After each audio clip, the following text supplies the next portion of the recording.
என்ன சார் துப்பாக்கி எங்கேயுமா வேட்டைக்கா? ஆமா, மனுஷ வேட்டைக்கு. மரியாதையா உண்மையை சொல்லல. இப்ப இங்க பாடி டெட் பாடி. உண்மையிலேயே நீங்க ராஜாராம பெத்தவங்களா? ஏன் சந்தேகம்? நாங்க தான் உண்மையான அப்பா அம்மா.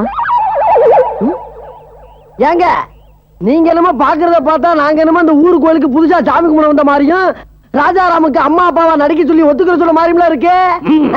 எனக்கு பொய் சொன்னா பிடிக்காது. என்னங்க இப்ப என்ன சொன்னீங்க? பொய் சொன்னா பிடிக்காதுன்னு சொன்னேன். தம்பி செட்டி, இந்த பைத்தியக்கார வேலையெல்லாம் என்கிட்ட வச்சுக்காத. ஏன்னா நான் உங்களோட பெரிய பைத்தியம். சுட்டு பொசுக்கிடுவேன், ஜாக்கிரதை. ஏங்க துப்பாக்கி அப்படியே அந்த பக்கமா திருப்புங்க. நான் மிலிட்டரிக்காரன். எந்த பக்கம் எப்படி சுடணும்னு எனக்கே சொல்லி தெரியா?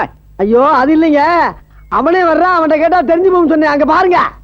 என்னமாமா பிராக்டிஸா? தலைக்கு மேல ஒரு ஆப்பிள் சொல்றீங்களா? வேணாம், வெறும் தலையோட நில்லு. மாமா நிறுத்துறா. இன்னொரு தடவை மாமான்னு கூப்பிட்ட உன் வாயிலேயே சுட்டுருவேன். ஏண்டா இவங்க தான் உன்னை பெத்தவங்களா?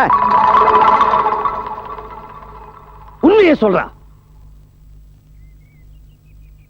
ஏன் பொய் சொன்னேன்? சொன்னேன், பொய் சொன்னேன். ஆனா ஏன் சொன்னேன்? ஏன் பொய் சொன்னேன்னு ஒண்ணு நான் கேட்டுக்கிட்டு இருக்கிறேன். என்ன நீ கேட்காத, சொல்லு. சொல்றேன் மாமா, அந்த சோக கதையை சொல்றேன். கிபி 1960 வருஷம். வருஷம் தேதியோட சரித்திர கதையெல்லாம் என்கிட்ட விடாத. ரத்தன சுருக்கமா சொல்லு. எங்க அப்பா பேர் ரத்தனம். எல்லாரும் மாதிரி நான் குழந்தையாவே பிறந்தேன்.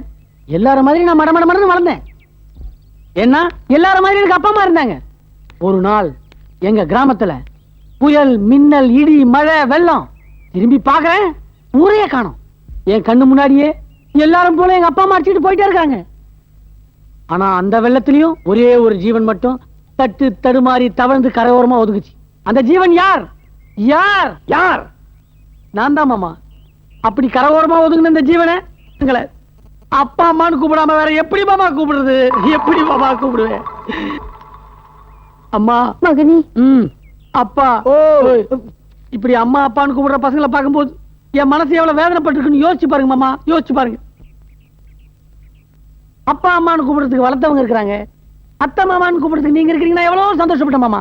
ஆனா அதையே நீங்க தப்பா நினைக்கும் போது நான் இந்த வீட்டுல இருக்கலாமா? நல்லா இருக்கு. கூப்பிட்டீங்களா? மூக்க உறிஞ்சின தம்பி. வேண்டாம்பா, நீ எங்களை விட்டு எங்கேயும் போக கூடாது. தம்பி, உன் சோக கதையை கேட்டு என் இதயமே கரைஞ்சு போச்சு. நீ எப்பவும் போல எங்களை அத்தை மாமானே கூப்பிட்டுக்கிட்டு இங்கேயே இருப்பா. தேங்க்ஸ் அத்தை.